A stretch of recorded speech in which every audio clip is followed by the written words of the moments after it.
Kakak, Ya, ada Bunda Murti juga. kalau kakak, nama kakak nonton sini nggak ganti baju. Baik.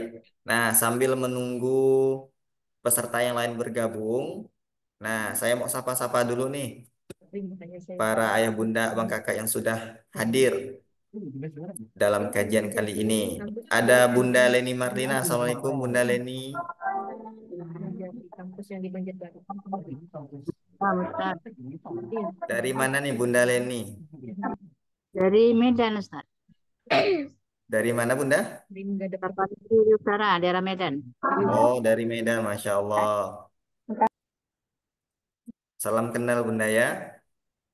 Ya, Ustazah, sama. Ya, Ya, Ustaz, sama-sama. ada juga. Iya. Ada juga Bunda Murti. Assalamualaikum Bunda.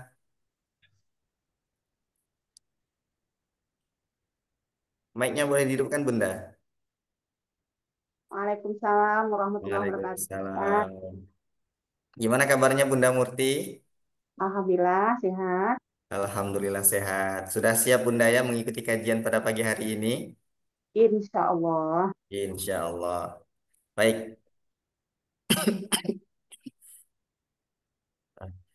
Baik, ayah bunda sekalian, para peserta yang sudah bergabung, sekali lagi sebelum kajian kita mulai, saya mengingatkan kembali untuk dapat mengaktifkan kameranya dan juga jangan lupa menyiapkan alat tulisnya karena insya Allah nanti akan ada materi yang sangat penting yang akan kita bahas bersama supaya nanti ilmu yang sudah disampaikan oleh pemateri kita tidak hilang. Caranya adalah dengan dicatat seperti itu. Baik. Eh, Sebelum kita mulai, izinkan saya untuk menyampaikan susunan kajian kita pada pagi hari ini. Yang pertama pembukaan, lalu yang kedua pembacaan surah Al-Fatihah, lalu yang ketiga kajian yang akan disampaikan oleh pemateri kita Ustadz Maulana Fahrul, lalu yang keempat tanya jawab dan yang kelima penutup. Baik, kajiannya sudah kita buka, maka cara selanjutnya adalah pembacaan surah Al-Fatihah secara bersama-sama agar kajian kita berjalan dengan lancar dan kajian kita pada pagi hari ini mendapatkan ridho dari Allah Subhanahu wa taala. Mari kita buka bersama-sama dengan membaca surah Al-Fatihah.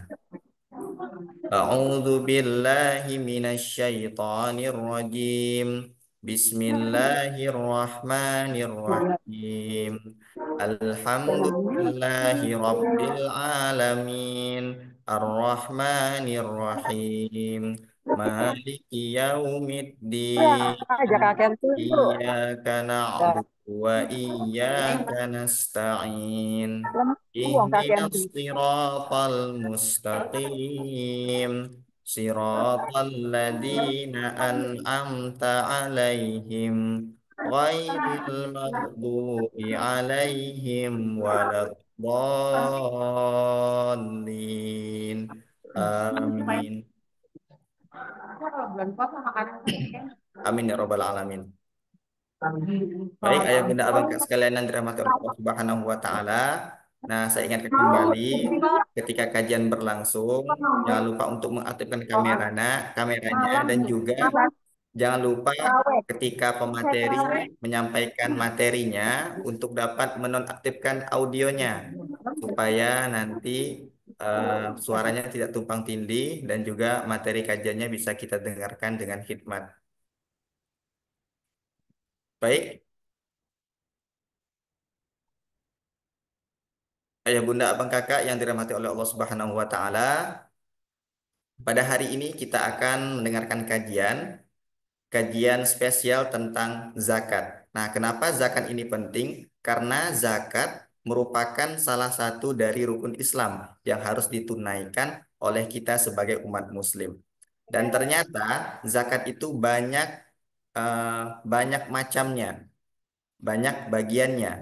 Apa saja macam-macam dari zakat? Nah, akan kita bahas pada kajian pagi hari ini yang akan disampaikan oleh pemateri kita Al-Ustadz Fahrul Akbar Maulana dengan tema kajian tentang bersihkan hati dan harta dengan zakat. Nah, sebelumnya saya ingin menyapa terlebih dahulu pemateri kita Ustadz Maulana Fahrul. Apakah sudah bergabung? Assalamualaikum Ustadz. Alhamdulillah, waalaikumsalam. Bang Nandi, insyaallah berkah selalu. Baik, sudah siap menyampaikan materi pada pagi hari ini, Ustadz? Insyaallah siap. Mudah-mudahan bisa disimak dengan baik, bisa dipelajari dengan baik, dan mudah-mudahan bisa diamalkan. Insyaallah. Oke, baik. Nah, langsung saja, marilah bersama-sama kita dengarkan kajian yang akan disampaikan oleh Ustadz Fahrul Akbar Maulana dengan tema zakat. Kepada Ustadz, waktu dan tempat dipersilahkan. A'udzu billahi minasyaitonir rajim. Bismillahirrahmanirrahim. Assalamualaikum warahmatullahi wabarakatuh.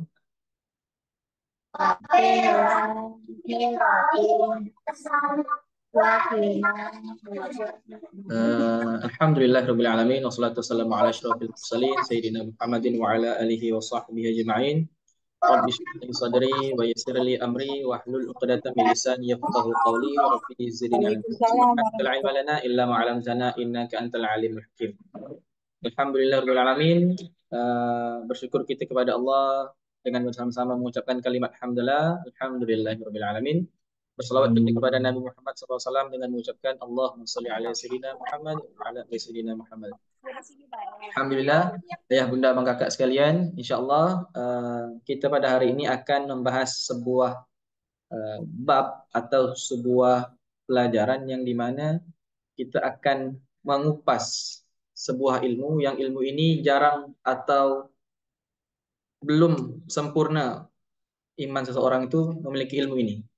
Karena ini berkaitan dengan keislaman kita.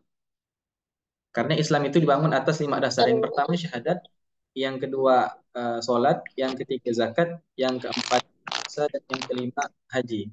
Nah, yang kita akan bahas di sini adalah di rukun Islam yang ketiga, yaitu zakat. Mengapa zakat? Nah, sekarang banyak kaum muslimin itu kalau mengenai tentang zakat itu mereka hanya tahu zakat itu cuman satu, yaitu zakat fitrah. Nah, padahal di dalam Islam para ulama sudah menjelaskan, sudah membuat beberapa kitab dari zaman dulu sampai sekarang. Itu zakat bukan hanya zakat fitr.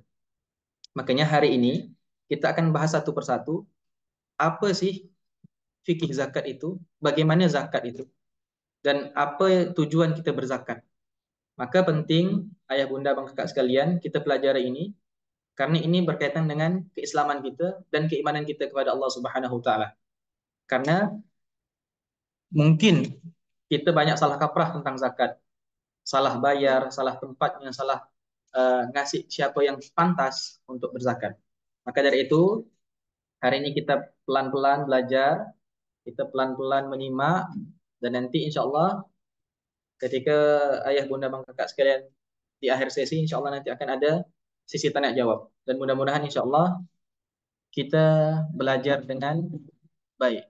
Oke, insya Allah kita akan mulai di awal slide ini ringkasan fikih zakat. Nah, di bawah itu ada yang namanya hashtag atau tagline, yaitu zakat untuk kebaikan akhirat. Jadi zakat itu untuk kebaikan akhirat, bukan untuk dunia.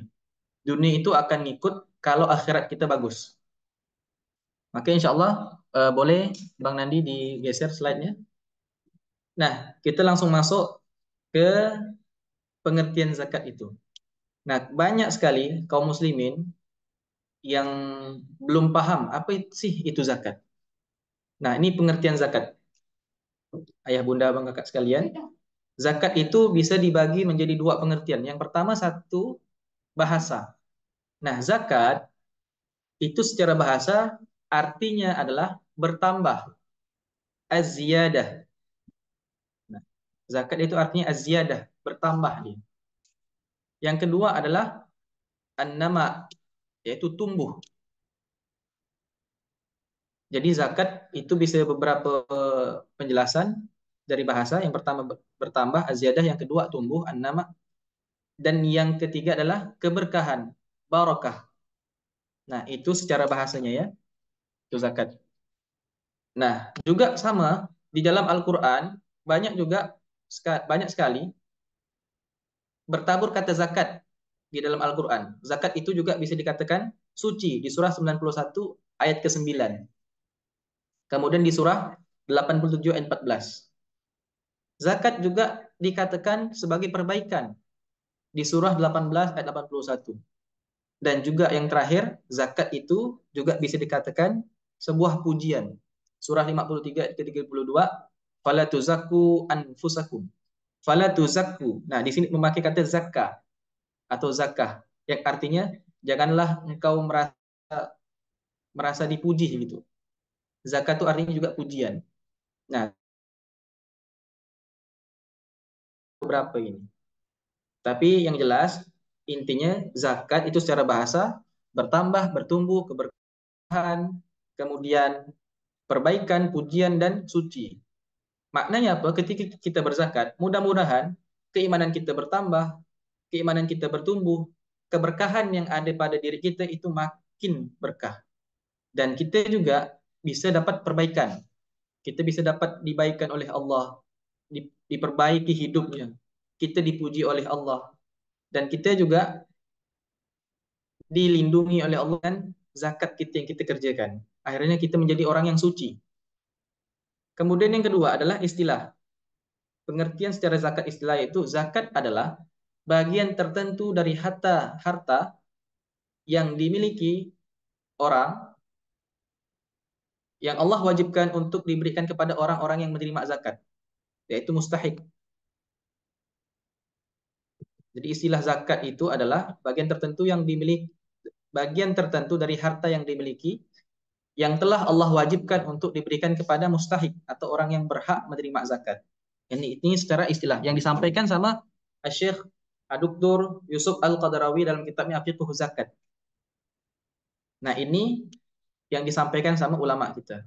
Beliau itu merangkum apa sih zakat itu. Next, Bang Nandi. Insyaallah. Selanjutnya. Slide selanjutnya. Nah, kalau kita bertanya, apa sih beda zakat, infak, sedekah, wakaf? Apakah itu sama dengan zakat? Nah, ternyata ayah bunda bang kakak sekalian, itu berbeda. Zakat, infak, sedekah, wakaf itu biasanya disingkat iswaf, lalu definisinya keempatnya apakah sama? Jawabannya tentu berbeda. Nah, silakan kita lihat penjelasan ini. Yang pertama infak. Apa sih infak itu? Sejarah terjemah Al-Quran, infak itu artinya membelanjakan harta, ayah bunda sekalian. Nah, juga infak juga bisa disebut yaitu memberi nafkah.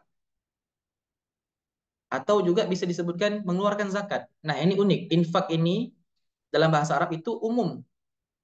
Bisa membelanjakan harta. Kalau misalnya ayah bunda pergi ke pasar, nah itu juga bisa berinfak. Itu secara umumnya. Juga bisa dikatakan mengeluarkan zakat, infak juga sama. Karena dia umum. Infak itu bahasa umum. Intinya, infak ini berkaitan dengan harta yang dikeluarkan, baik itu untuk kebaikan ataupun kemaksiatan. Itu infak, ya. Nah, sedangkan sedekah, apa sih perbedaannya dengan infak? Perbedaannya hanya di niat dan tujuan. Jadi kalau kita infak fisabilillah, itulah namanya sedekah atau sedekah. Perbedaannya adalah niat dan tujuan, di mana harta kita dikeluarkan untuk di jalan Allah. Dan juga ada istilah kullu ma'rufin sedekah. Setiap perbuatan baik itu sedekah. Bukan hanya kita sedekah dengan uang, bukan hanya sedekah dengan harta, tapi kita senyum dengan orang, itu juga sedekah kata Nabi. Jadi sedekah itu juga umum. Tapi di sini kita sampaikan bahwasanya sedekah yang dimaksud di sini adalah sedekah yang niat tujuannya untuk mendekatkan diri kita kepada Allah. Itulah infak fisabilillah. Kemudian yang C, yaitu wakaf atau wakaf. Wakaf itu artinya tetap atau diam. Jadi secara istilah fikih, wakaf itu seperti infak juga, wakaf berbeda dengan sedekah. Dalam wakaf, seseorang bersedekah dengan harta pokoknya tetap ada. Namun, harta itu bisa menghasilkan pemasukan atau penghasilan yang bersifat terus-menerus dan juga rutin, termasuk juga pahala yang berwakaf. Nah, jadi wakaf itu berbeda juga dengan infak, berbeda juga dengan sedekah. Wakaf itu menggunakan barang atau harta yang bisa tetap ada. Misalnya ayah bunda punya rumah, nah, maka ayah bunda tidak tahu mau kemanakan rumah ini karena saking banyak rumahnya, maka niatnya itu bukan sedekah, bukan infak, tapi wakaf. Supaya rumah itu tetap ada dan pahalanya pun tetap mengalir untuk ayah bunda kakak sekalian. Nah, itulah bedanya. Dan yang terakhir, zakat yang kita akan bahas sekarang ini. Nah, perbedaan yang menonjol di antara ketiga di atas dengan zakat yaitu zakat itu ayah bunda sekalian, dia punya hukumnya itu wajib. Sedangkan infak, sedekah, wakaf itu hanya sunnah. Ingat, zakat hukumnya wajib. Kemudian yang selanjutnya adalah zakat itu bagian dari rukun Islam. Sedangkan infak, sedekah, wakaf itu tidak ada di rukun Islam. Tidak ada yang namanya baca syahadat, menegakkan solat, membayar infak itu tidak ada, tapi membayar zakat. Tidak ada membayar wakaf, tidak ada membayar sedekah, tapi membayar zakat. Kemudian yang selanjutnya adalah waktu pelaksanaannya. Nah, berbeda dari infak, sedekah, wakaf, zakat ini punya waktu tersendiri, yaitu apabila kita punya harta sampai 1 tahun penuh, maka kita baru bisa zakat. Tapi kalau infak, sedekah, wakaf, itu tidak ada waktu, bebas. Nah, makanya zakat ini berkaitan dengan waktu juga, sama seperti solat. Solat itu kan waktunya sudah ditetapkan. Zakat juga sama. Tapi nanti ada beberapa zakat yang bisa dilakukan tanpa waktu. Nah, nanti kita akan pelajari. Kemudian yang selanjutnya adalah kriteria harta zakat. Nah, harta zakat itu punya kriteria yang harus dipenuhi. Kalau tidak ada, maka dia tidak wajib zakat. Berbeda dengan infak, sedekah, wakaf. Nah, mereka semua itu bebas, tidak ada terikat dengan kriteria tersebut. Kemudian selanjutnya adalah prosentase. Berapa sih yang harus kita keluarkan ketika zakat? Apakah 1%, 2%, 2,5%, 10%, 20%? Nah, sedangkan infak, sedekah, wakaf itu bebas. Tapi kalau zakat itu punya prosentase sendiri. Ada yang 2,5%, ada yang 5%, ada yang 10%, bahkan ada yang 20%. Jadi tidak boleh lewat dari batas koridor itu. Yang terakhir adalah mustahik dan amil. Jadi zakat itu punya mustahik yang wajib diberikan. Kalau bukan mustahik, maka dia tidak sah zakatnya. Nah, sedangkan ada amil. Amil ini adalah penyambung dari muzaki yang memberikan zakat. Amil ini adalah wakilnya mustahik.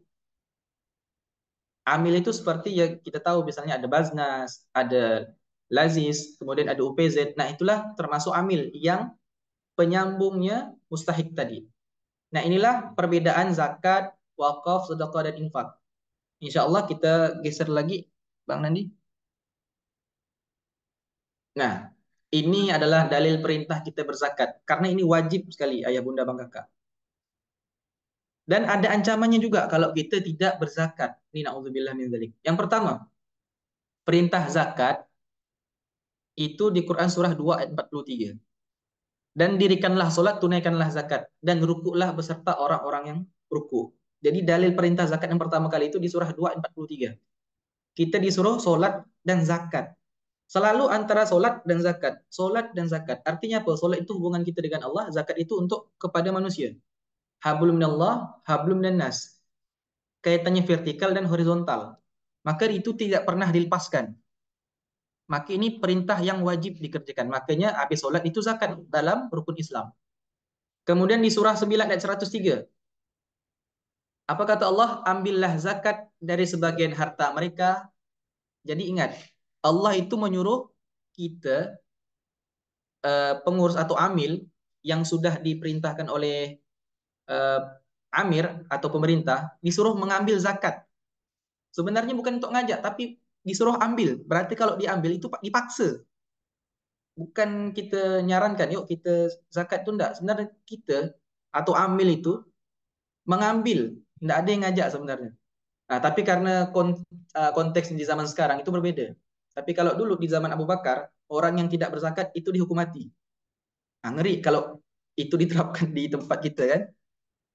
Makanya hukumnya menjadi hukum negara, bukan hukum Islam. Kalau hukum Islam ya tetap orang yang tidak berzakat diambil paksa, kayak disita kayak gitu. Ingat lanjutan ayatnya, ambillah zakat dari sebagian harta mereka, bukan semuanya, sebagian saja.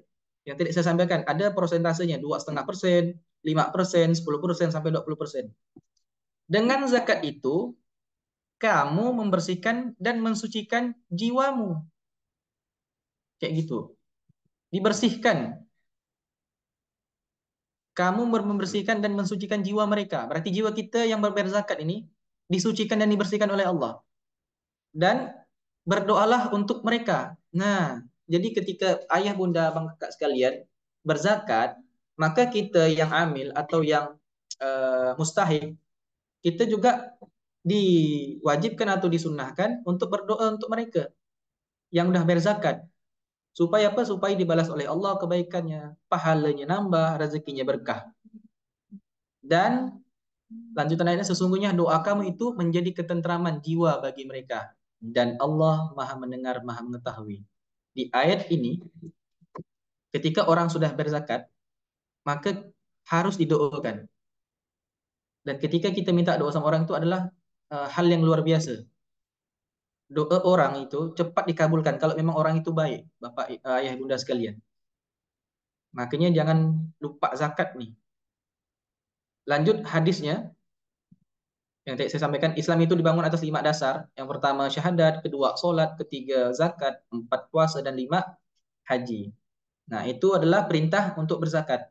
Nah, sedangkan bagi orang yang punya kemampuan berzakat, udah masuk kriteria harta zakat, dan dia mampu juga, maka dia akan kena yang namanya ancaman. Perhatikan di situ ayah bunda. Al-Ahnaf, kita lihat hadisnya itu. Saya pernah berada di antara kaum Quraisy ketika Abu Dzar lewat dan berkata, sampaikanlah berita gembira. Jadi Nabi pakai kalimat itu kiasan, sampaikanlah berita gembira untuk orang-orang yang menyimpan hartanya. Bawah punggung mereka akan disulut hingga keluar dari lambungnya, dan tengkuk mereka dicor. Itu. Saking bahayanya kita meninggalkan zakat. Itu panjang sekali. Next, Bang. Insyaallah. Itulah perintah dan ancamannya. Di situ juga disampaikan orang yang menimbun emas dan segala macam akan dihukum di neraka, distrike dahi dan lambungnya. Nah, inilah hikmah dan manfaat berzakat ini. Yang pertama menyempurnakan iman, yang kedua membersihkan hati dan jiwa. Ingat, berzakat bukan membersihkan harta, tapi membersihkan hati dan jiwa. Harta itu tak bisa disucikan, tapi hati kita yang bisa disucikan sesuai dengan ayat tadi. Nggak ada ayat mengatakan hartamu akan dibersihkan, tapi hati dan jiwa kita dibersihkan. Kemudian yang ketiga, menenangkan hati. Yang keempat, masuk surga karena kita menegakkan rukun Islam. Yang kelima, pelindung hari akhir. Akan kita dinaungi karena kita rajin sedekah atau berzakat. Membawa kebaikan kepada sesama muslim. Melindungi bala dan bencana. Menghapus dosa. Membuat rezeki berkah. Memberantas kemiskinan. Menjaga keseimbangan sosial dan menyembuhkan penyakit. Nah, ini yang akhir ini bisa menyembuhkan penyakit kalau kita berzakat, berinfak, bersedekah. Itu terutama zakat. Kalau memang udah sampai waktunya berzakat, dia harus berzakat. Next, Bang Nandi.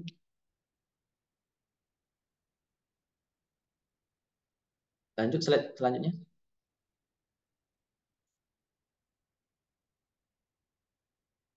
Lanjut. Oke.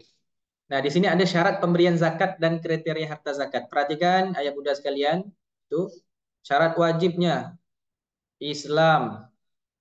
Orang Islam wajib, dia berakal, tidak gila, dia tahu bedakan mana duit, mana bukan duit. Dia baligh, dia udah sampai masa akil balighnya. Kemudian merdeka dan pemilik harta. Nah, kalau kita bukan pemilik harta, maka tidak wajib berzakat. Kemudian ada syarat sahnya. Syarat sah ini yang pertama niat dan kepemilikan. Apa beda syarat wajib dan syarat sah? Syarat wajib ini sebelum bayar zakat. Kalau sah ini pas bayar zakatnya. Kayak gitu. Nah, ini di sini ada juga kriteria harta zakat. Yang pertama, kepemilikan yang sempurna. Kalau belum sempurna, dia tak boleh wajib zakat. Dimiliki oleh pihak tertentu. Misal harta wakaf tak wajib zakat. Jadi kalau misalnya kita punya harta wakaf, itu juga tidak boleh dizakatkan karena tidak masuk. Kemudian yang ketiga, dikuasai secara mutlak. Kalau harta hilang, tak wajib zakat. Misal harta kita udah kurang lebih 100 juta, maka itu kan udah wajib zakat. Tiba-tiba hilang, sisa 40 juta, maka itu tidak wajib zakat. Nanti kita akan hitung persentasenya. Kemudian harta yang dipinjam orang lain, ada orang ngutang, juga tidak wajib zakat. Harta untuk pihak tertentu secara massal, harta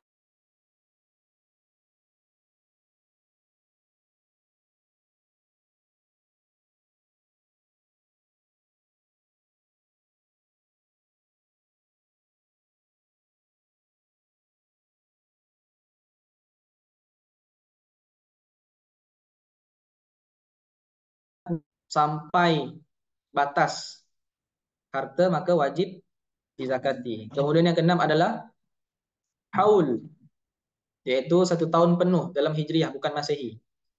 Nah, insya Allah mungkin seperti itu kriteria harta zakat. Next lagi Bang Nandi karena kita lanjut lagi masih banyak sebenarnya. Nah, ini disampaikan ada kekeliruan tentang zakat. Banyak orang keliru tentang zakat ini. Yang pertama, terlalu menyempitkan zakat. Ada yang mengatakan bahwasanya tidak mau berzakat karena zakat itu ya untuk apa sih zakat? Tidak perlulah berzakat. Intinya kita sholat ya. Nah, dia terlalu menyempitkan makna zakat. Yang kedua, terbatas hanya zakat fitr. Nah, orang tuh tahu hanya zakat fitrah ya. Zakat yang lain tidak tahu. Nah, ini jadi masalah. Yang B, terlalu meluaskan zakat. Ada yang menyamakan zakat dengan pajak. Nah, zakat dengan pajak itu beda. Zakat itu aturannya di Al-Quran, sedangkan pajak aturan negara beda. Jadi tidak bisa disamakan. Dan zakat itu untuk beberapa golongan yang sudah disebutkan di Al-Quran, sedangkan pajak itu untuk infrastruktur negara. Beda. Kemudian yang kedua, mewajibkan zakat di luar ketentuan. Nah, nanti ada beberapa orang itu terlalu meluaskan zakat. Yang tidak sampai nisab, kemudian tidak sampai haul. Kemudian yang ketiga adalah zakat yang masih khilafiyah. Nah, ini nanti ada bahasan tersendiri. Yang C, kesalahan pengelolaan zakat. Nah, ini. Yang pertama dipungut oleh pihak yang tidak kompeten. Tidak ada lembaga resmi. Tidak ada unit pengumpul resmi. Dia tidak langsung ke pemerintahan, tidak berkoneksi dengan Basnas dan yang lainnya.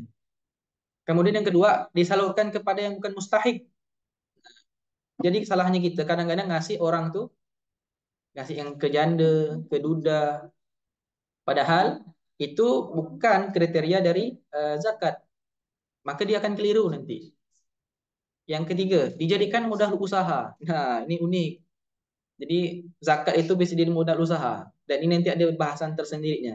Dan ini panjang kalau kita bahas. Tak cukup 1 jam.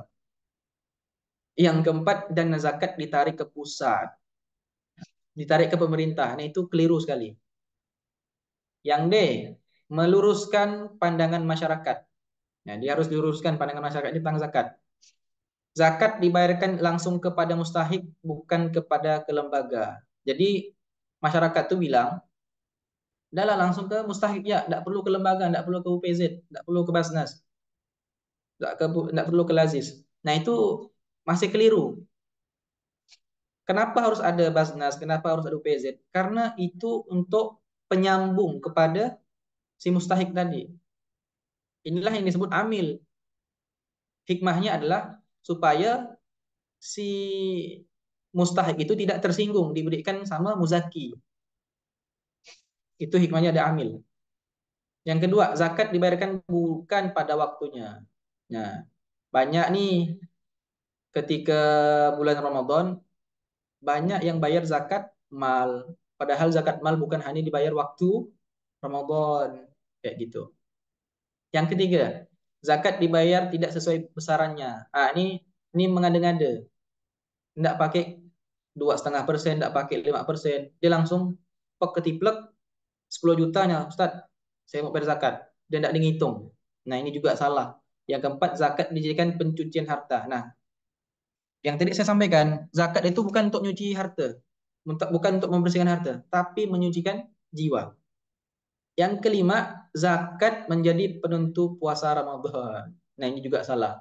Barang siapa yang tak berzakat, maka puasa Ramadan ini tertolak. Nah, ini enggak. Beda. Kaitan zakat dengan puasa itu beda. Oke, next.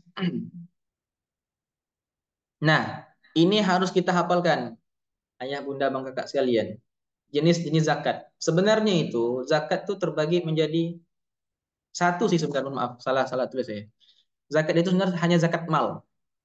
Kok bisa Ustaz zakat mal? Karena zakat fitri atau zakat fitar itu bagian dari zakat mal juga. Karena dia makanan pokok. Nah, ketika kita membeli makanan pokok, itu kan butuh yang namanya harta. Makanya sebenarnya zakat itu cuma satu, zakat mal. Nah, zakat mal itu dibagi lagi menjadi 6. Yang saya pisahkan adalah zakat klasik dan zakat modern. Zakat klasik itu dari zaman Nabi sampai sekarang. Nah, ini harus kita hafalkan nih ayah bunda bang kakak. Sebagaimana kita hafal waktu sholat, zuhur, asar, maghrib, isya, subuh. Maka zakat juga kita hafalkan. 6. Yang pertama, zakat pertanian atau perkebunan. Yang kedua, zakat hewan ternak. Yang ketiga, zakat emas dan perak. Yang keempat, zakat barang dagang. Yang kelima, zakat rikaz dan zakat ma'adin, barang temuan. Yang keenam, barulah zakat fitr, yaitu makanan pokok. Ini, 6 ini harus kita hafalkan kalau memang kita ngaku muslim. Kok dihafalkan Ustaz? Ya wajib, karena itu kan rukun Islam. Sebagaimana kita hafal waktu-waktu sholat kita. Kalau ini kita tidak hafalkan, apalagi kita tidak pelajari, nah, itu akan menjadi pertanyaan. Kita benar-benar muslim atau sekedar ikut-ikutan? Kayak gitu. Keenam zakat ini sudah menjadi ijma' para ulama, bahwasanya 6 inilah yang menjadi pokok zakat. Nah, sedangkan yang B, yang saya tulis ini, zakat modern. Nah, zakat modern ini adalah ijtihad atau hasil keilmuan dari para ulama zaman sekarang membuat zakat modern. Apakah salah? Tidak juga salah. Karena di balik ketiga zakat modern ini, di situ juga ada dalil-dalil dari Al-Quran, hadis atau qiyas para ulama. Yang pertama zakat modern, yaitu zakat uang tabungan. Jadi orang yang menabung itu wajib berzakat kalau udah sampai kriterianya. Jadi kalau ayah bunda abang kakak punya tabungan dan melebihi, maka itu akan jatuh zakat. Jangan pula tidak zakat. Oh Ustaz saya tak tahu. Sekarang udah tahu, wajib zakat. Tak boleh ngindar-ngindar gitu. Karena ingat tadi ancaman orang yang tidak berzakat akan disetrika kening dan lambungnya. Kemudian dimakan ular nanti di akhirat. Dan banyak sekali ancaman-ancaman. Kemudian yang kedua adalah zakat profesi. Kita yang bekerja-kerja nih, rupanya ada kena zakat profesi juga di zakat modern. Misal ayah bunda bang kakak punya kerjaan, berpenghasilan, dan sampai waktu untuk berzakat, maka harus dizakatkan. Tidak boleh nunggu-nunggu waktu. Dan yang ketiga adalah zakat hasil produksi. Artinya misal kita punya ruko itu disewa. Itu kan produksi kita hasilnya. Kita punya produksi dan produksi itu punya hasil, maka kita juga wajib berzakat di situ. Nah, inilah ada dua zakat, zakat klasik dan zakat modern yang harus kita hafalkan. Yang penting tuh yang ini, ayah bunda sekalian. Zakat klasik, zakat pertanian, hewan, zakat emas, zakat barang dagang, zakat rikas, dan zakat ma'adin, dan zakat fitr. Nah, kurang lebih seperti itu, ayah bunda bang kakak. Oke, mungkin ada cukup sampai sini, Bang Andi, atau lanjut? Lanjut ya. Oke, insya Allah kita lanjut ya. Nah, di sini adalah cara hitung zakat. Nah, ini secara contoh saja. Ini panjang ini ayah bunda sekalian. Maka kita butuh yang namanya, kalau bisa dikategorikan tuh, kelas berzakat. Kelas ngitung zakat. Nah, kita buatkan kelasnya. Karena ini penting. Bukan hanya kita hanya bertanya sama Ustadz, berapa lah ya prosentasenya ya? Ustadz, berapa lah saya bayar ya? Kalau gitu terus, kita tidak ada kemajuan. Maka nanti kalau ada waktu, misalnya ya bunda, abang, kakak sekalian, pengen membuat kelas zakat, ya kita buat, kita pelajari zakat itu apa sih? Zakat ini yang saya buat ini, PPT yang saya buat, ini hanya sebagian permukaannya aja, bukan ke dalam dasarnya, bukan. Nah, di sini adalah cara hitung zakat pertanian. Contoh perhitungan zakat pertanian. Misal di sini dulu ya. Contoh perhitungan zakat pertanian dengan barang. Jadi zakat pertanian itu punya nisab. Nisab itu batas sampainya kita harus berzakat. Berapa sih nisabnya? Kalau kita punya pertanian, nisabnya itu yang udah wajib zakat sampai 520 kilo. Ayah bunda bang kakak. Dan prosentase yang harus kita keluarkan itu bisa 5%, bisa 10%. Kalau 5% itu menggunakan irigasi atau kita buat perairan sendiri, atau kita menggunakan air yang kita beli dari PDAM gitu. Kita beli pupuk dan segala macam. Ini 5%. Tapi kalau kita pakai air hujan atau air sungai yang datangnya dari alam, yang Allah berikan di bumi ini, maka zakatnya 10%. Nah, ini yang harus kita pahami. Misal contoh, hasil panennya 2.000 kilo beras. Udah pasti dong 520 kilo lewat, maka dia kena wajib zakat. Bagaimana cara ngitungnya? 5% dikalikan 2.000. Maka yang harus dikeluarkan adalah 100 kilogram beras. Nah, kalau kita mengkonvensikan ke uang, anggap 1 kilo beras itu 12.000, maka 100 dikalikan 12, maka zakat yang harus dikeluarkan secara uang itu 1.200.000. Ustadz, apakah boleh zakat pakai uang? Nah, itu nanti ada pembahasan tersendirinya. Makanya nanti saya sampaikan kalau kita mau buat kelas zakat, kelas berzakat untuk bulan Ramadan, selama Ramadan ini ahlan, insya Allah. Atau kita buat berapa pertemuan gitu. Karena ini penting. Bahaya kalau seorang muslim tak tahu zakat. Jangan mengandalkan ustadz sebenarnya. Memang betul ustadz itu pengajar, tapi kita secara orang awam, setidak-tidaknya pahamlah apa sih zakat tuh.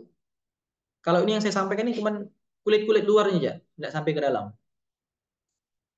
Nah, kemudian di sini juga misalnya contoh kedua, zakat 10% menggunakan air hujan atau sungai yang tidak pakai air PDAM dan segala macam itu. Tidak pakai bahan alam pun tidak pakai. Maka dia kenakan 10%. Misal hasil panennya 3.000 kilo beras. Udah pasti lewat nisab batas zakat tadi. Maka dia wajib zakat. Yang harus dikeluarkan adalah 10% dikalikan 3.000. Maka hasilnya 300 kilo beras. Dikonvensi atau konversi ke uang, 1 kilo 12.000. 300 dikalikan 12.000, maka 3.600.000 yang harus dikeluarkan. Bisa uang, bisa barangnya. Bebas, kurang lebih kayak gitu. Nah, inilah cara hitung zakat pertanian. Oke, next.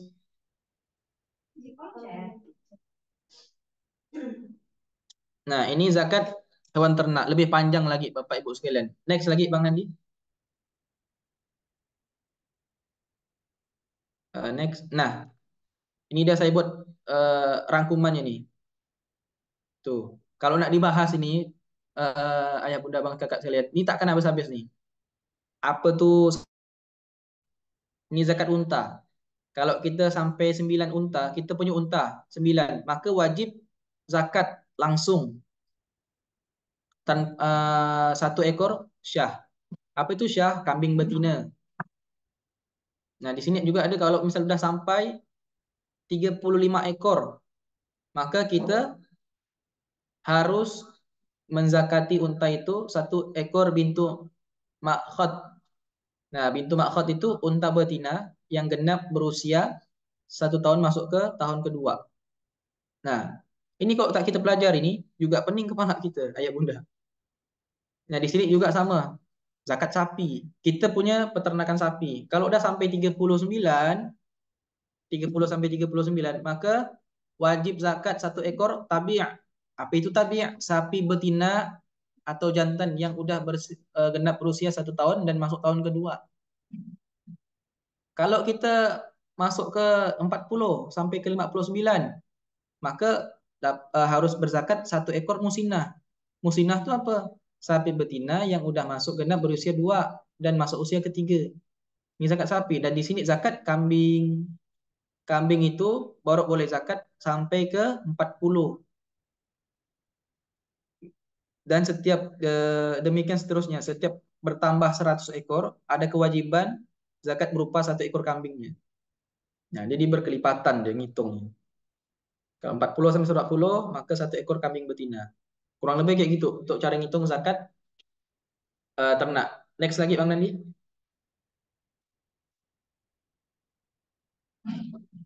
Nah, ini zakat emas dan perak. Nah, ini yang banyak keliru biasanya. Ini contoh nih. Seorang wanita memiliki emas sebanyak 100 gram yang disimpan sebagai investasi. Nisab zakat emas adalah 85 gram. Nah, nisab emas itu yang udah sampai waktunya itu 85 gram. Dan kadar zakatnya tetap 2,5%. Bagaimana cara ngitungnya? Nih, perhatikan. 100 gram dikalikan 2,5%. Maka dapat 2,5 gram. Baru dikalikan 1 juta. Nih, kenapa 1 juta? Karena kita lihat harga emas saat ini. Ini contoh saja. Semakin tinggi emas, maka semakin tinggi juga nisabnya. Tapi semakin rendah emas, maka semakin rendah juga nisabnya. Kita tergantung harga emas sekarang. Nah, maka kalau kita tak pelajari juga susah. Ini aja cuman saya spill sedikit bagaimana cara ngitung. Jadi wanita tersebut harus membayar zakat sebesar 2,5 gram emas. Bisa dengan barang, bisa juga dengan uang. Jadi kalau ayah, bunda, abang, kakak punya emas udah sampai 85 gram, maka itu wajib berzakat. Kurang lebih kayak gitu. Dan juga perak. Perak itu zakatnya, nisabnya itu 595 gram. Dan di kadar zakatnya 2,5%. Maka dikalikanlah seperti ini nih. Nah, tidak perlu saya jelaskan lagi karena ada contoh di atas. Nah, maka wajib. Lanjut lagi Bang Nandi. Karena waktu kita terbatas, nggak bisa terlalu lama. Nah, ini juga zakat perdagangan. Ingat zakat perdagangan ini jangan salah, jangan keliru. Saya bacakan pelan-pelan. Seorang memiliki usaha toko bangunan. Setelah 1 tahun, ia menghitung aset dan keuangannya sebagai berikut. Misal, dia modal awalnya itu 1,6 miliar. Untuk apa? Untuk beli tanah, buat ruko, atau beli mobil pick up untuk bawa barang bangunan. Kemudian di sini ada juga barang dagang atau stok. Dia nyetok pasir, dia nyetok batu, dia nyetok kayu. Harganya yang dia beli itu 500 juta. Nah, nisab zakat perdagangan ini setara juga sama 85 gram emas. Anggaplah emas saat ini 1 juta per gram. Kadar zakatnya 2,5%. Cara ngitungnya begini. Nisab zakat perdagangan 85 gram dikali 1 juta, 85 juta. Maka kalau barang dagangnya lewat yang ia beli itu 85 juta, maka juga kena wajib zakat. Karena modal barang dagang saja yang dihitung 500 juta. Ini tidak dihitung, ayah bunda sekalian. Yang di atas ini tidak dihitung.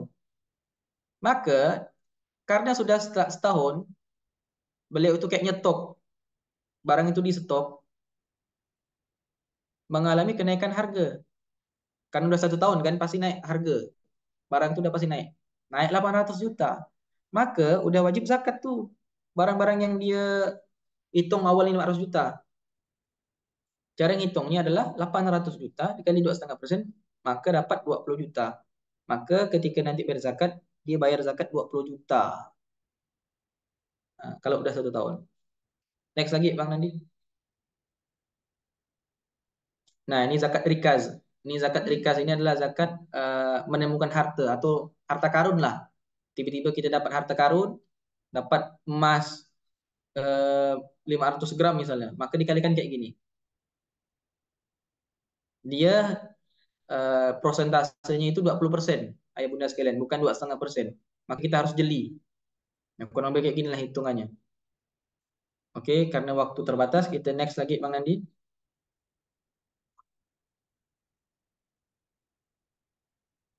Nah, zakat fitr atau zakat fitrah. Ini harus kita pahami. Yang kita pahami ini bukan hanya 2,5 kilo atau 2,5, 7 atau 3 kilo.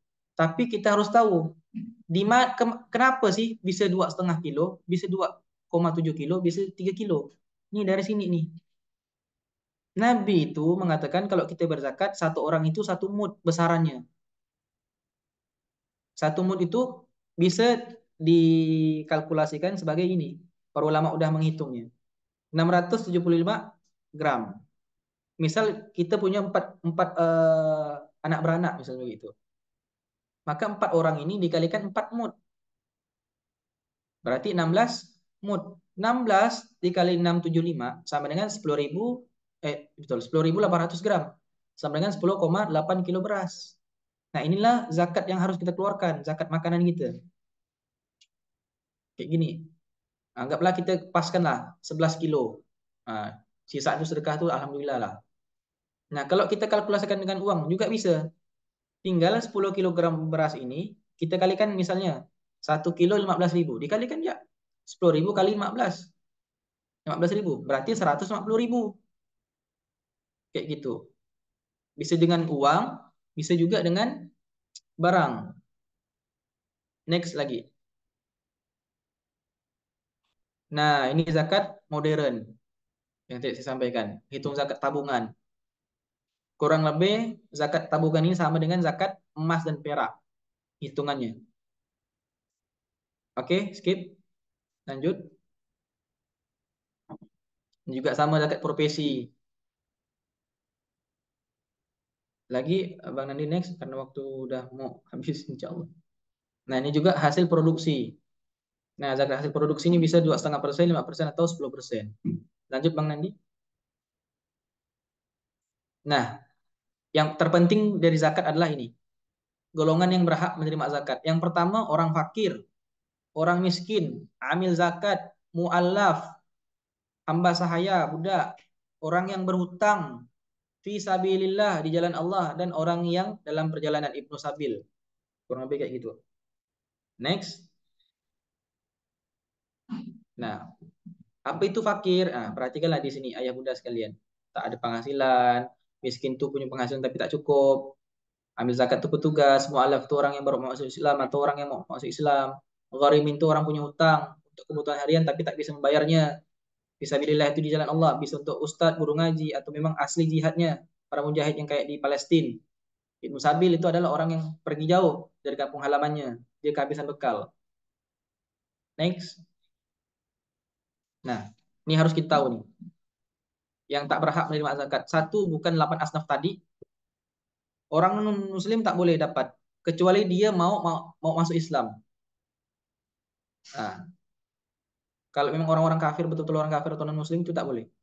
Yang ketiga, ahlul bait, habaib tak boleh dapat zakat. Kecuali nanti ada ketentuannya. Yang keempat, suami istri. Suami ngasih istri untuk zakat tak bisa. Yang kelima, yang berada di dalam tanggungan nafkah.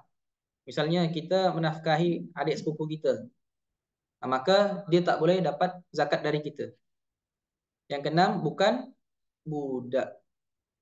Oke, next lagi. Bang Nandi. Nah, insya Allah, alhamdulillah kita udah sedikit membahas zakat fikih zakat yang ringkas. Nah, insya Allah ayah bunda bang kakak sekalian mudah-mudahan bermanfaat. Saya kembalikan kepada host acara hari ini. Silakan Bang Nandi. Baik, alhamdulillah itulah tadi pemaparan materi tentang zakat oleh Ustadz Fahrul Akbar Maulana yang insya Allah bermanfaat untuk kita semua. Baik, selanjutnya kita akan memasuki sesi tanya jawab untuk ayah, bunda, abang, kakak yang ingin bertanya. Nah, untuk sesi tanya jawab ini kita batasi hanya 2 orang penanya saja. Nah, yang ingin bertanya silakan raise hand di Zoom-nya. Nanti silakan hidupkan mic-nya untuk melakukan sesi tanya jawab. Mungkin di sini ada yang mau bertanya. Ada di chat nih. Eh, ada yang mau bertanya? Ada yang ingin bertanya secara langsung? Kalau misalkan tidak ada, kita akan coba. Oh iya, ada Bunda Puji Astuti. Raise hand, silakan Bunda. Boleh diaktifkan kameranya Bunda.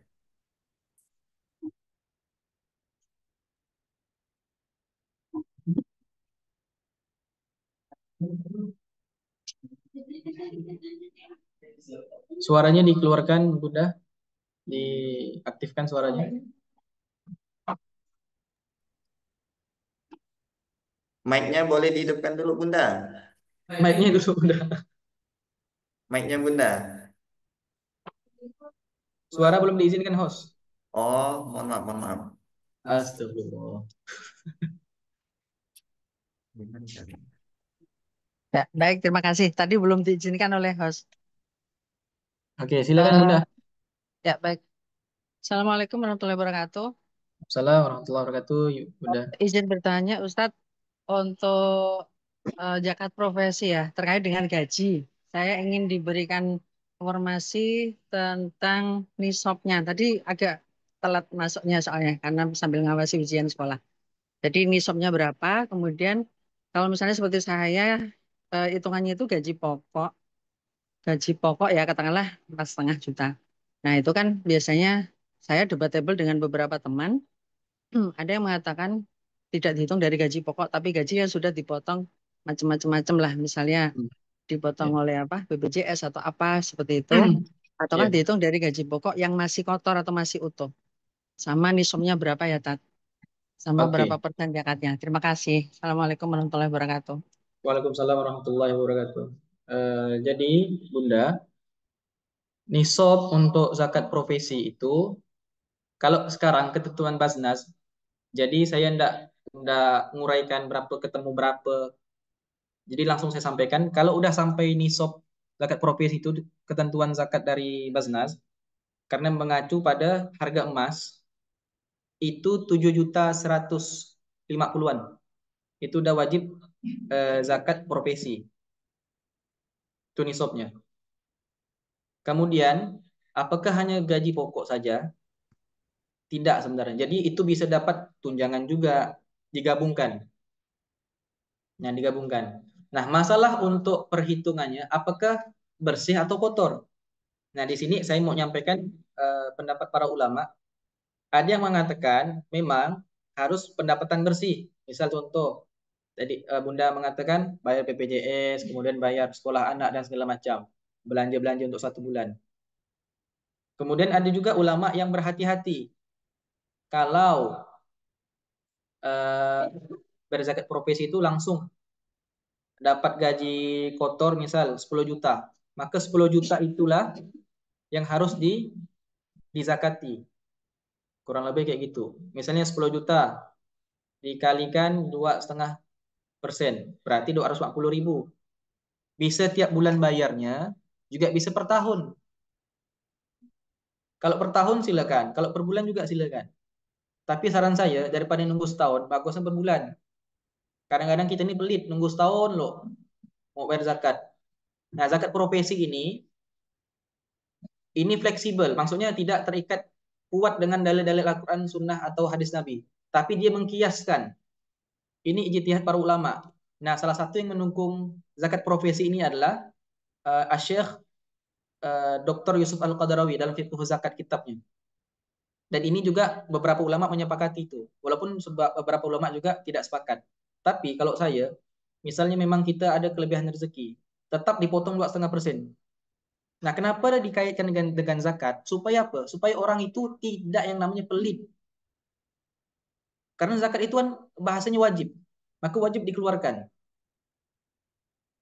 Maka jangan ulama itu membuat ijtihad. Ini juga luar biasa ijtihad para ulama itu. Itu untuk membiasakan orang-orang di zaman modern untuk berzakat. Kayak gitu, kurang lebih, Bunda. Jadi ingat ya, nisabnya kalau untuk sekarang dari Basnas itu 7.150.000. Di 7.100.000-an gitulah, maaf. Nah, ketika udah sampai 7 juta maka wajib zakat. Di bawah itu boleh enggak Ustaz? Nah, silakan boleh. Kok boleh Ustaz? Anggaplah itu menjadi sedekah kita. Kita sisihkan. Misalnya kita dapat gaji 5 juta. Nah, sisihkan 2,5%. Nah, kalikanlah berapa? Jadi setiap bulan kita kasih 175.000 misal. Walaupun sebenarnya kaitannya bukan zakat, tapi sedekah biasa. Tapi enggak apa-apa. Hikmahnya adalah tadi itu. Supaya hati kita bersih, enggak pelit. Kalau kita memikirkan diri kita, udah jauh-jauh lah kita kaya. Maka kita juga harus memikirkan orang lain tadi. Hidup dan menghidupi. Kurang lebih kayak gitu. Oke. Kan, host? Bagaimana Bunda Puja Suti, apakah sudah bisa dipahami?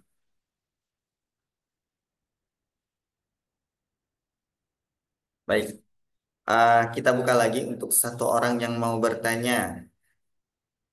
Kami persilakan bagi yang mau bertanya, silakan raise hand di Zoom-nya. Di chat enggak ada. Ini ada pertanyaan di chat. Baik, kalau tidak ada yang raise hand. Oh, Bunda Santi, silakan Bunda yang kalau untuk pertanyaannya silakan langsung dibuka saja mic-nya. Boleh langsung. Assalamualaikum Ustadz. Assalamualaikum warahmatullahi wabarakatuh. Izin bertanya Ustadz. Ya.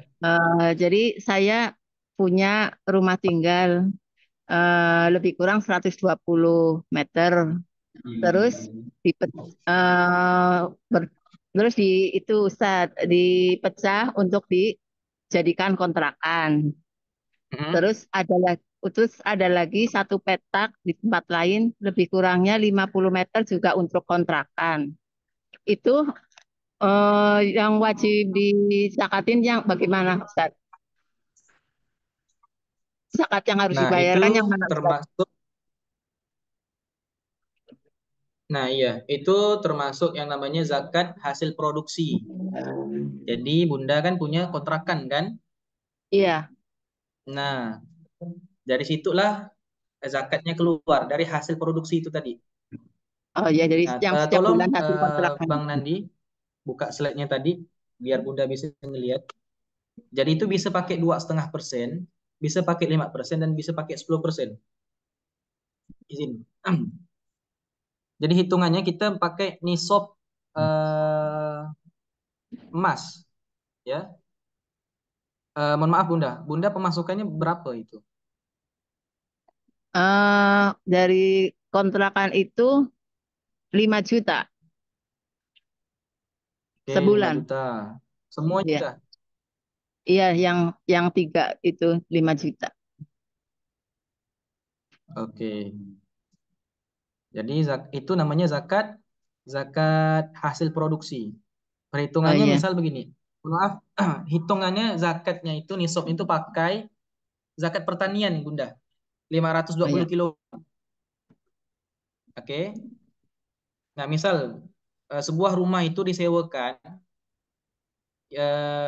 dengan harga 20 juta setahun. Misal, ya. Pengeluaran dalam setahun itu dan perawatannya 5 juta. Berarti 20 dikurang 5 juta sama dengan 15 juta. Nah, bisa kita kalikan, misal pendapatannya misal 20 juta misalnya. Maka kita bisa juga pakai hitung bersih dan hitung kotor. Kalau hitung bersihnya berarti 15 juta dikalikan 2,5%. Misal tadi kan saya sampaikan 20 juta, berarti 15 juta bersihnya. Maka 15 juta kalikan 2,5% sama dengan 375.000. Nah, setiap dia dapat. Kemudian misalnya yang kotor 20 juta. Nah, 20 juta kalikan 2,5% sama dengan 500.000. Jadi zakat hasil produksi ini prosentasenya bisa 3. 1, 2. 5% dan yang ketiga 10%. Kalau mau jelaskan di Zoom ini Bunda, mungkin panjang kali lebar kali Oh, tinggi. iya. Iya, Ustadz, kalau selama ini saya bayar zakatnya setiap bulan dari hasil penerimaan 2,5% minimal ya Ustadz, dari 2,5% itu betul nggak? Oke. Jadi Bunda tadi nanya kan, betul tidak misalnya kita dapat penghasilan gitu 2,5% dikeluarkan? Iya, yang dari itu dari hasil kontrakan itu setiap bulannya itu. Oh, ahlan silahkan. Oh, jadi Silakan. sudah nggak wajib yang 1 tahun lagi itu enggak ya, Ustadz? Apa Bunda? Putus-putus? Jadi zakatnya yang setiap bulan aja bayarnya udah itu Ustadz yang disakatin dari hasilnya itu aja. Oke. Jadi itu bisa per tahun dan per bulan, terserah Bunda. Oh Ya. ya, Maka kalau kurang lebih kayak gitu, dia harus pengeluaran dalam setahun sebenarnya. iya. Nah, kalau per bulan juga bisa, tinggal dibagi ya, bagi 12 misalnya begitu. Jadi fisik rumahnya tidak perlu ya Ustadz ya. Apa Bunda? Fisik rumah yang dikontrakan itu nggak kena zakat ya. Iya, enggak, hasilnya ya. Hasilnya saja. Oh ya, yang saya tanyain itu. Iya, yang Takutnya fisik. barangkali fisiknya ada kena gitu. Fisiknya. Nggak. Enggak, Jadi hasilnya saja ya. tidak. Kalau fisik nanti bahaya juga. Tak bisa mati. Oke, oke. Terima kasih Ustadz. Siap. Insyaallah. Akan lalu. Baik, alhamdulillah. Nah, itulah tadi sesi pertanyaan, sesi tanya jawab dari kajian kita yang membahas tentang zakat. Alhamdulillah sudah ada 2 orang yang bertanya ya, dan juga sekaligus berkonsultasi kepada pemateri kita tentang tata cara berbayar zakat beserta dengan ketentuan-ketentuannya. Nah, baik, kita sudah berada di penghujung kajian. Alhamdulillah tadi tanya jawabnya sudah kita laksanakan untuk 2 orang penanya ya. Nah, untuk ayah bunda abang kakak yang mungkin masih ada pertanyaan, masih ada kebingungan, ingin berkonsultasi secara langsung mengenai ketentuan dan juga cara membayar zakat, baik itu zakat mal, zakat profesi, ataupun zakat yang lainnya, sebagaimana yang sudah kita dengarkan dan juga simak dari pemaparan pemateri kita. Yang ingin berkonsultasi langsung, mungkin punya keraguan, punya kebingungan, takut nilai zakat yang dikeluarkan itu tidak sesuai seperti itu. Nah, kami membuka bagi ayah bunda abang kakak yang ingin berkonsultasi. Nah, dipersilahkan bisa mengisi formulir yang sudah kita siapkan di eh, chat Zoom. Bagi ayah bunda yang ingin berkonsultasi secara langsung, silahkan mengisi formulir yang ada di ruang chat, lalu dikirimkan ke nomor yang sudah kita siapkan. Nanti setelah mengisi formulir dan juga sudah dikirimkan ke nomor yang sudah disiapkan, nanti admin dari kami akan menghubungi ayah bunda, abang kakak yang sudah mengisi formulir jika ingin berkonsultasi secara langsung mengenai pembayaran zakat. Mungkin ada yang masih bingung bagaimana cara membayar zakat profesi, eh, gajinya sekian juta harus dikeluarkan berapa, atau mungkin zakat tabungan, punya tabungan sekian juta terus sudah mencapai dalam waktu 1 tahun sudah mencapai nisabnya, bagaimana cara membayarnya, bingung bagaimana cara penghitungannya dan lain sebagainya, maka kami membuka kesempatan untuk ayah bunda abang kakak yang ingin berkonsultasi secara langsung bisa mengisi formulir yang ada di chat. Baik, silakan ayah bunda yang mau berkonsultasi, silakan langsung saja mengisi formulir tersebut. Dan juga untuk ayah bunda sama kakak sekalian, Masjid Al-Arab Mulia juga menerima bagi ayah bunda abang kakak yang ingin membayar zakat. Insya Allah kita sudah terdaftar sebagai unit pengumpul zakat. Nah, ayah bunda abang kakak bisa melihat di layarnya, layar share screen-nya. Nah, seperti yang sudah disampaikan oleh pemateri kita, salah satu hikmah membayar zakat kepada lembaga itu adalah untuk menjaga hati dari yang menerima zakat. Dan juga hikmah lainnya adalah supaya semua golongan penerima zakat itu dapat disalurkan secara merata. Itulah hikmah kita harus membayar zakat di lembaga pengumpul zakat, bukan membayar zakat secara mandiri. Dan untuk ayah bunda abang kakak yang ingin menyalurkan zakatnya, kita di Masjid Al Arab Mulia juga insya Allah menerima pembayaran zakat dan akan kita salurkan ke 8 golongan yang berhak untuk menerima penyaluran zakat. Seperti itu. Baik, ada lagi mungkin yang mau konsultasi zakat. Sekali lagi kita ingatkan untuk dapat mengisi formulir yang ada di dalam kolom chat. Nanti silakan konfirmasi kepada nomor yang sudah kita siapkan.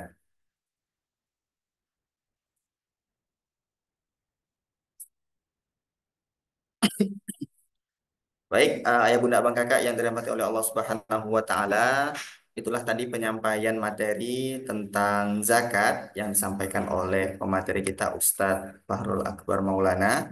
Insya Allah materi yang sudah kita dengarkan pada pagi hari ini bermanfaat untuk kita semua, menambah keilmuan kita tentang bagaimana cara membayar zakat yang benar, apa saja ketentuan-ketentuan eh,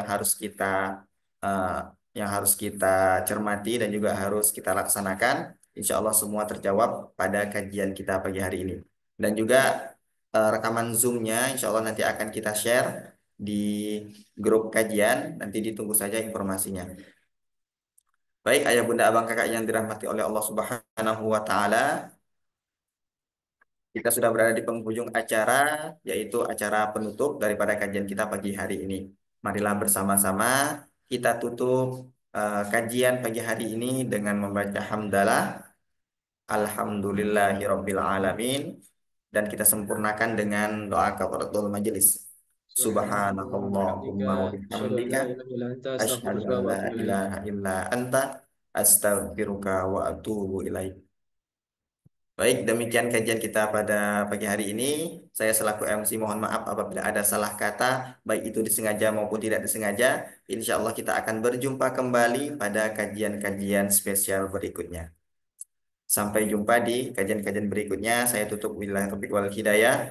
Wassalamualaikum warahmatullahi wabarakatuh. Waalaikumsalam warahmatullahi wabarakatuh.